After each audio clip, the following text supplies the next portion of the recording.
Welcome back to my channel guys. मैं हूं हिमांशु सियाग और आपको इस वीडियो के टाइटल से समझ तो आ ही रहा होगा। आज की वीडियो है 4 धाम यात्रा के बारे में। इस वीडियो को स्टार्ट करने से पहले हम लोग सबसे पहले जय बाबा केदार और जय बद्री विशाल का नाम लेंगे और आप लोग भी कमेंट करके जरूर जय बाबा केदार और जय बद्री विशाल जरूर लिखें। ये वीडियो है 4 धाम के बारे में। तो सबसे पहले जान लेते हैं कि वो 4 धाम हैं कौन से। ये 4 धाम है उत्तराखंड के यमुनोत्री, गंगोत्री, केदारनाथ और बद्रीनाथ। ये जो चारों धाम हैं ये इसी क्रम से किए जाते हैं। सबसे पहले यमुनोत्री, फिर गंगोत्री, फिर केदारनाथ और आखिर में हम बद्रीनाथ करते हैं। तो आप में से बहुत सारे लोगों को विचार हो रहा होगा कि हम चारों धाम एक साथ करते हैं। कुछ लोग एक एक करके धाम करना चाहते हैं, सिर्फ केदार करना चाहते हैं कि सिर्फ बद्री करना चाहते हैं। तो उन लोगों के लिए मैं स्पेसिफिकली एक अलग से वीडियो मैंने बना रखी है, उसको आप देख सकते हैं। बट इस वीडियो में मैं स्पेसिफिकली चारों धाम जो एक साथ करना चाहते हैं उन लोगों के लिए एक वीडियो लेकर आया हूँ। शुरू करते हैं जय बाबा बद्री विशाल का नाम लेकर इस वीडियो को। और अगर आपको वीडियो पसंद आए तो प्लीज़ मेरे चैनल को सब्सक्राइब और वीडियो को लाइक करना मत भूलें। इस वीडियो में हम लोग जिन टॉपिक्स के बारे में बात करेंगे और जिन चीज़ों के बारे में आप लोग जानोगे उनको मैं विस्तार से बता देता हूँ। सबसे पहले हम लोग बात करेंगे कि इस 4 धाम पे जाने के लिए रजिस्ट्रेशन कहाँ से कराना पड़ेगा, और दूसरा है कि हमें कहाँ से अपनी यात्रा स्टार्ट करनी चाहिए, और उसके बाद में तीसरा है कि हमें जाना कैसे चाहिए, टैक्सी से, बस से या ट्रैवलर करके, हर चीज़ का कितना कॉस्ट आएगा, हमें वहाँ पे रुकने की क्या सुविधा मिल पाएगी, कहाँ रुकना है, क्या खर्चा आएगा, फिर है फूड की क्या व्यवस्था है। उसके बाद में अगर है कहीं हेलीकॉप्टर की ज़रूरत पड़ रही है तो हेलीकॉप्टर कैसे बुक करना है, या फिर घोड़ा करना है तो घोड़ा कैसे करना है, खच्चर की क्या प्राइस रहेगी। उसके बाद में अगर किसी को पालकी करनी है तो पालकी का क्या खर्चा आएगा। फिर आखिर में सबसे महत्वपूर्ण चीज़ है वो है टोटल कॉस्ट। सबसे पहले हमारे मन में यही आता है कि भाई खर्चा कितना आएगा इस यात्रा पर। आखिर में मैं बताऊंगा पर पर्सन कितना खर्चा आएगा, और वीडियो को आप लोग पूरा देखोगे तो आपको समझ आ जाएगा कि आप लोग कहाँ कहाँ खर्चा बचा भी सकते हो। बट एक मिनिमम और ऑप्टिमल कॉस्ट मैं आप लोगों को बता दूंगा और शेयर कर दूंगा इस वीडियो के माध्यम से। तो बने रहिए इस वीडियो में मेरे साथ और आइए प्रारंभ करते हैं सबसे पहले रजिस्ट्रेशन करने के लिए साथ। तो सबसे पहले आपको इस यात्रा को प्रारंभ करने से पहले रजिस्ट्रेशन करना होगा, जिसका लिंक आपको स्क्रीन पर दिख रहा होगा। इस पर आप जाइए और अपना रजिस्ट्रेशन करवा दीजिए। जितने भी लोग जाना चाहते हैं उन सबका रजिस्ट्रेशन आप इस लिंक पर जाकर करवा सकते हैं। इसके बाद में आप जहां पर भी हो, इस देश के किसी भी कोने से हो, आपको 4 धाम जाने के लिए सबसे पहले आना होगा ऋषिकेश या हरिद्वार। इन दोनों जगहों पर से आप किसी भी जगह पर आकर अपनी यात्रा प्रारंभ कर सकते हैं। तो इस यात्रा को प्रारंभ करने के लिए पहला दिन मैं लेके चल रहा हूँ। आप लोग सुबह सुबह ऋषिकेश या हरिद्वार पहुंच चुके हैं। अब यहाँ से आपके पास 3 ऑप्शन है। सबसे पहले बस। अगर आप चारों धाम एक साथ करना चाहते हैं तो बस आपके लिए काफी हैक्टिक ऑप्शन रहेगा। इसकी प्राइस आपको लगभग 400, 500, 600 के आसपास पड़ेगी पर पर्सन। बट आपको हर जगह के लिए बस उपलब्ध नहीं हो पाएगी। आप अगर सबसे पहले जैसे यमुनोत्री जाना होता है तो वहां से आपको यमुनोत्री के लिए बस मिल जाएगी, बट यमुनोत्री से गंगोत्री के लिए फिर आपको बस नहीं मिल पाएगी, डायरेक्ट बस। इसका खर्चा कम आएगा बट आपको असुविधा रहेगी। दूसरा है ट्रैवलर। अगर आप बहुत ज़्यादा लोग हो, 9 लोग हो, 11 लोग हो, 15 लोग हो, तो उस हिसाब से ट्रैवलर्स उपलब्ध हो जाती हैं। ट्रैवलर का खर्चा आता है लगभग 9,000 रुपये से स्टार्ट हो जाता है, जो 9 सीटर की होती है। इसके हिसाब से खर्चा बढ़ता रहेगा जितने ज़्यादा आप लोग होंगे। और मेरा जो बेस्ट प्रीफरेबल जो चीज़ रहती है वो है टैक्सी। आप प्राइवेट टैक्सी करवाइए। अगर आप 3 या 4 लोग, अगर आपके साथ कोई बुजुर्ग भी आ रहा है तो आप टैक्सी करवाइए।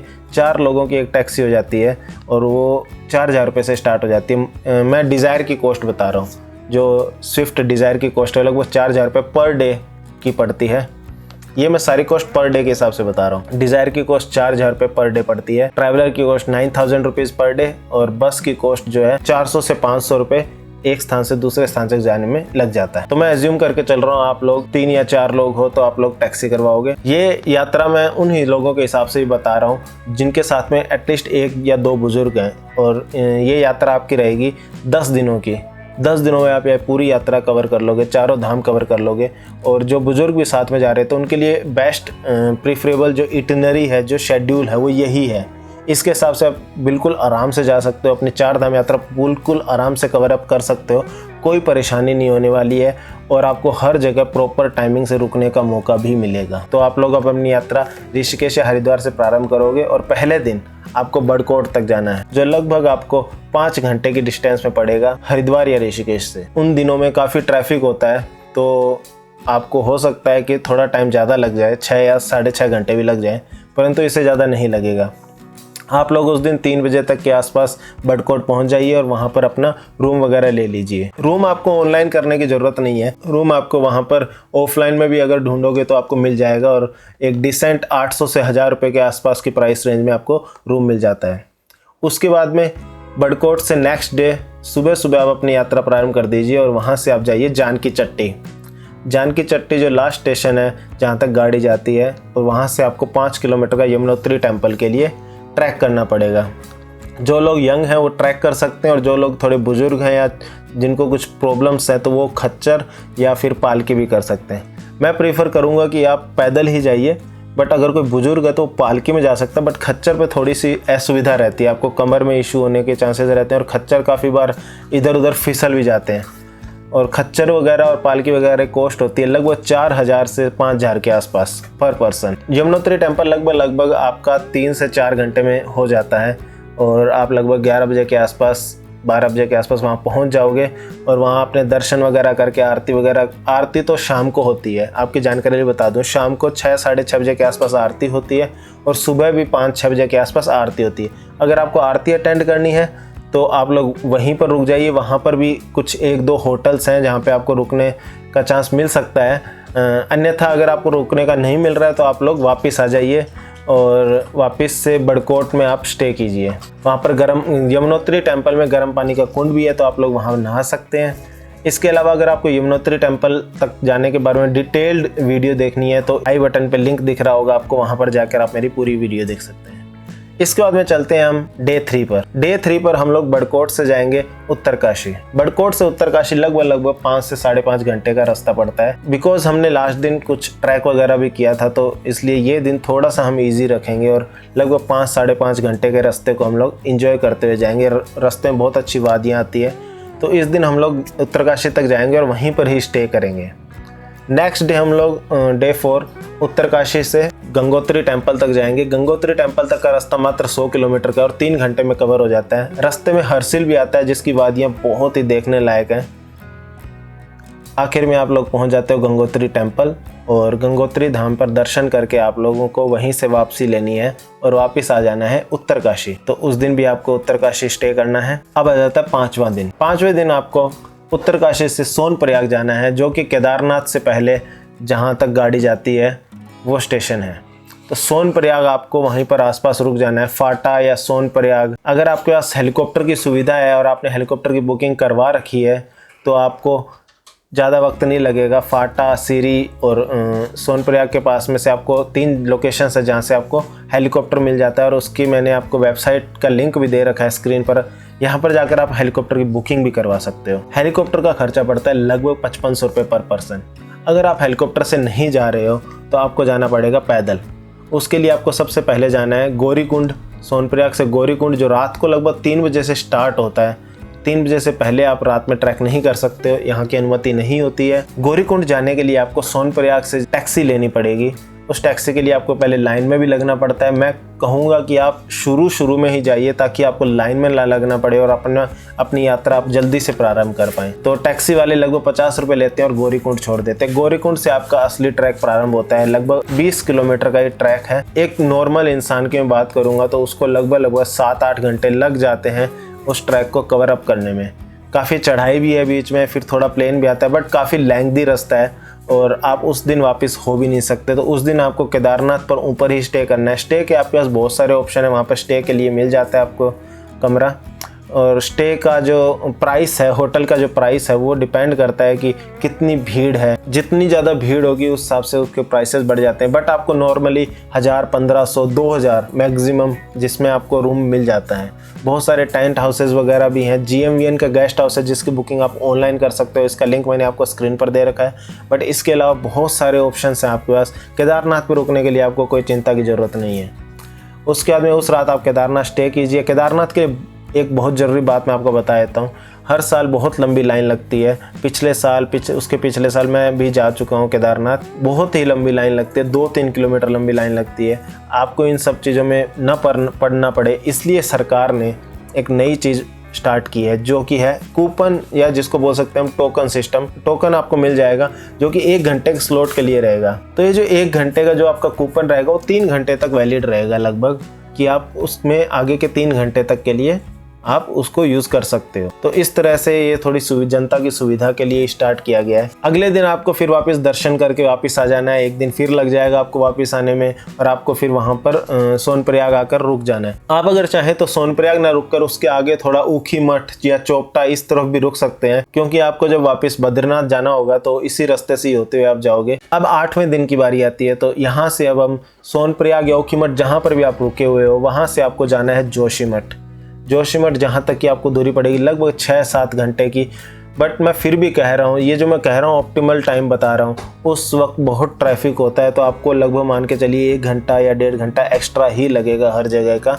तो आप लोग ये बिल्कुल कंसिडर करके चलिए कि 1 घंटा या 1.5 घंटा तो बिल्कुल एक्स्ट्रा लगना है। तो आप लोग 8वें दिन पहुंच जाओगे जोशीमठ।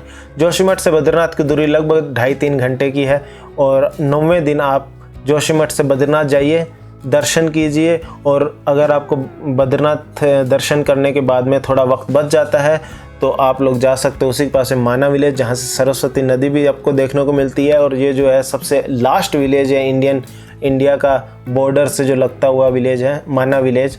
और अगर आप यंग हो तो उसी के आगे वासुधारा, जो एक पवित्र झरना बोला जाता है जिसे, वो भी आपको देखने को मिलेगा, थोड़ा सा 3 किलोमीटर ट्रैक करके। बट उसी दिन फिर आप वापस शाम तक वापस जोशीमठ आ जाइए, जोशीमठ में स्टे कीजिए, और 10वें दिन आखिरी दिन आप जोशीमठ से वापस हरिद्वार जाइए, और हरिद्वार से वापस अपने घर हो आइए। आप लोगों को समझ आ गया होगा कि ये 10 दिन की इटिनरी है। अगर आप इसको बस से करोगे तो बहुत ज़्यादा हेक्टिक हो जाएगा आपके लिए, इसीलिए मैंने आपको सजेस्ट किया कि आप लोग इसे टैक्सी से ही कीजिए।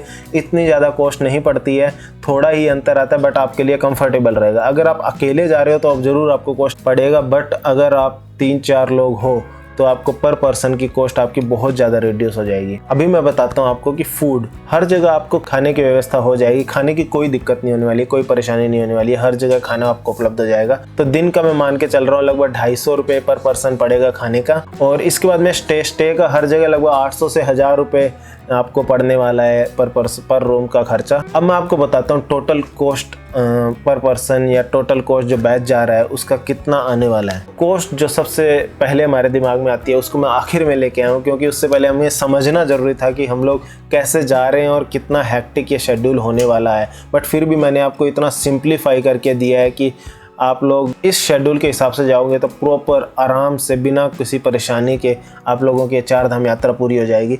और अब अगर मैं कॉस्ट की बात करूं तो सबसे पहले जो कॉस्ट है वो है टैक्सी। अगर मैं लेके चल रहा हूं कि आपने टैक्सी बुक की है तो 4000 रुपये पर डे की कॉस्ट रहती है। इसमें सब कुछ इंक्लूड रहता है, कुछ भी एक्स्ट्रा आपको नहीं देना होगा, सिर्फ पार्किंग चार्जेस एक्स्ट्रा से देना पड़ता है। और टैक्सी जो है 4000 रुपये पर डे के हिसाब से, अगर 10 दिन का आपने टूर किया है तो 40,000 रुपये टैक्सी का पड़ेगा।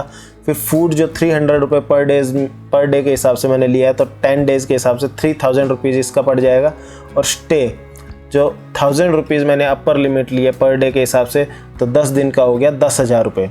और इसके अलावा कुछ मिसलेनियस आप कुछ खाएंगे, कुछ पिएंगे, कुछ और चीज़ें खरीद भी लेंगे तो उन सब चीज़ों का लगभग 2000 रुपये आपको पड़ जाता है। तो टोटल कॉस्ट जो अगर आप एक इंसान के हिसाब से करते हो तो 55,000 रुपये सिर्फ एक इंसान की पड़ जाएगी कॉस्ट। 55,000 रुपये सिर्फ एक इंसान की। बट अगर इसी टैक्सी में 4 लोग एक साथ जाओगे तब मैं आपको बताता हूँ कि इसी चीज़ की कॉस्ट कितनी पड़ेगी।